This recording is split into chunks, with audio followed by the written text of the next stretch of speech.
આગળ વાત કરીએ રાજ્યના અન્ય મહત્વના સમાચારો વિશે તો સુરેન્દ્રનગર જિલ્લાના વઢવાણ તાલુકાના સ્થાપના દિવસની ઉજવણી કરવામાં આવી હતી, જેમાં ધરમ તળાવ ખાતે નવનીકૃત ઠાકોર સાહેબ દાજીરાજી સિંહજી પાર્કનું લોકાર્પણ અને તેમની પ્રતિમાનું અનાવરણ કરવામાં આવ્યું હતું. તો નાયબ મુખ્ય દંડક જગદીશ મકવાણાએ મહાનગરપાલિકાની ડોર ટુ ડોર કચરા કલેક્શનની નવી ગાડીઓને લીલી ઝંડી આપી પ્રસ્થાન કરાવ્યું હતું.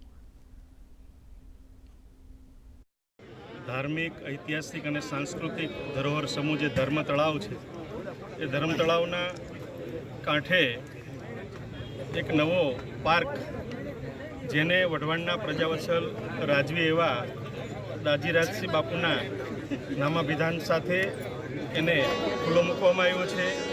સાથે સાથે પૂજ્ય દાજીરાજ બાપુની પ્રતિમાનું પણ અનાવરણ કરવામાં આવ્યું છે.